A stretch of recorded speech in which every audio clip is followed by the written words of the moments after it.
ओम गम गणपते नमः। श्रीमद्भगवद्गीता 14वां अध्याय। श्री भगवान बोले, ज्ञानों में भी अति उत्तम उस परम ज्ञान को मैं फिर कहूँगा जिसको जानकर सब मुनिजन इस संसार से मुक्त होकर परम सिद्धि को प्राप्त हो गए हैं। इस ज्ञान को आश्रय करके अर्थात धारण करके मेरे स्वरूप को प्राप्त हुए पुरुष सृष्टि के आदि में पुनः उत्पन्न नहीं होते और प्रलय काल में भी व्याकुल नहीं होते हैं। हे अर्जुन, मेरी महत ब्रह्मा रूप मूल प्रकृति संपूर्ण भूतों की योनि है, अर्थात गर्भाधान का स्थान है, और मैं उस योनि में चेतन समुदाय रूप गर्भ को स्थापन करता हूँ। उस जड़ चेतन के संयोग से सब भूतों की उत्पत्ति होती है।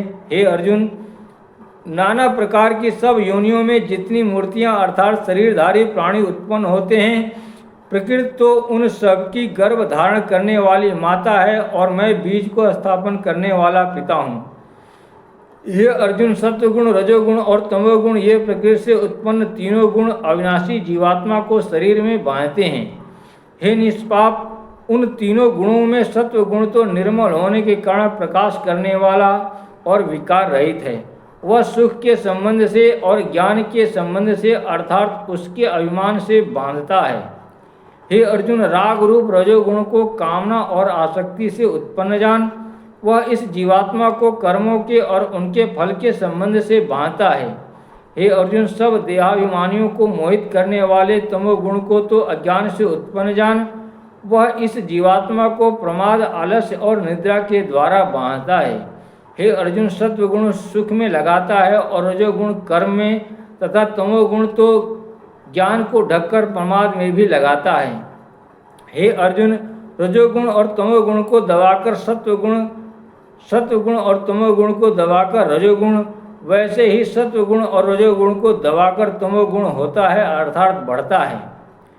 जिस समय इस देह में अर्थात अंतःकरण और इंद्रियों में चेतनता और विवेक शक्ति उत्पन्न होती है, उस समय ऐसा जानना चाहिए कि सत्वगुण बढ़ा है।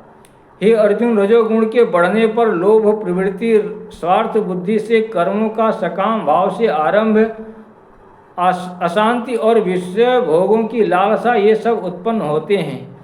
हे अर्जुन, तमोगुण के बढ़ने पर अंतःकरण और इंद्रियों में अप्रकाश, कर्तव्य कर्मों में अप्रवृत्ति और प्रमाद अर्थात व्यर्थ चेष्टा और निद्रा आदि अंतःकरण की मोहनी वृत्तियाँ ये सब ही उत्पन्न होते हैं। जब यह मनुष्य सत्व गुण की वृद्धि में मृत्यु को प्राप्त होता है, तब तो उत्तम कर्म करने वालों के निर्मल दिव्य स्वर्ग आदि लोकों को प्राप्त होता है। रजोगुण के बढ़ने पर मृत्यु को प्राप्त होकर कर्मों की आसक्ति वाले मनुष्यों में उत्पन्न होता है तथा तमोगुण के बढ़ने पर मरा हुआ मनुष्य, कीट, पशु आदि मूढ़ योनियों में उत्पन्न होता है। श्रेष्ठ कर्म का तो सात्विक अर्थात सुख, ज्ञान और वैराग्य आदि निर्मल फल कहा है।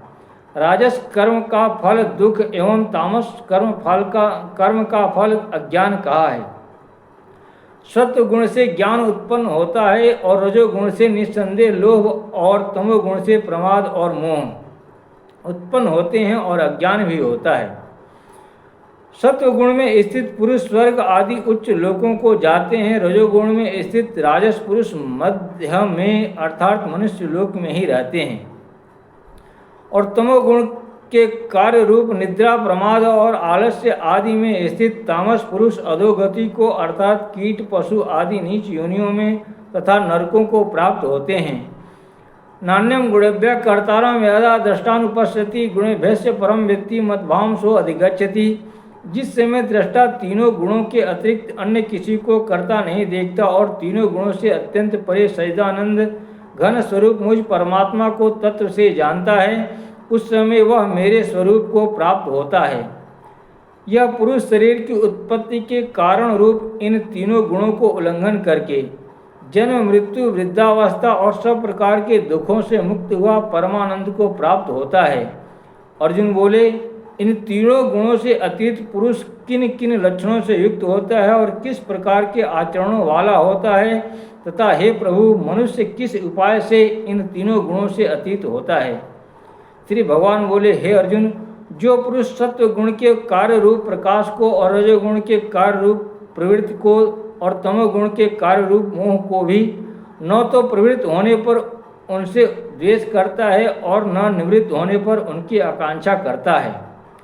जो साक्षी के सदृश स्थित हुआ गुणों के द्वारा विचलित नहीं किया जा सकता और गुण ही गुणों में बरतते हैं, ऐसा समझता हुआ जो सच्चिदानंद घन परमात्मा में एक ही भाव से स्थित रहता है एवं उस स्थिति से कभी विचलित नहीं होता, जो निरंतर आत्म भाव में स्थित, दुख सुख को समान समझने वाला, मिट्टी पत्थर और स्वर्ण में समान भाव वाला, ज्ञानी प्रिय तथा अप्रिय को एक सा मानने वाला और अपनी निंदा स्तुति में भी समान भाव वाला है, जो मान और अपमान में सम है, मित्र और वैरी के पक्ष में भी सम है एवं संपूर्ण आरंभों में कर्तापन के अभिमान से रहित है, वह पुरुष गुणातीत कहा जाता है।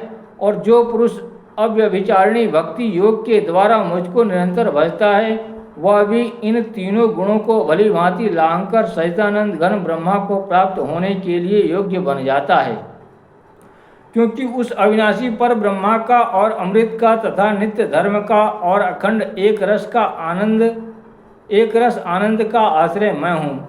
ओम तत्सदिति श्रीमद्भगवद्गीता शुक्लनिषत्सु ब्रह्मा विद्यायां योगशास्त्रे श्री कृष्णार्जुन संवादे गुणत्रय विभाग योगो नाम चतुर्दशो अध्याय। ओम नमः शिवाय। जय मां राधा, जय मां राधा, जय मां राधा।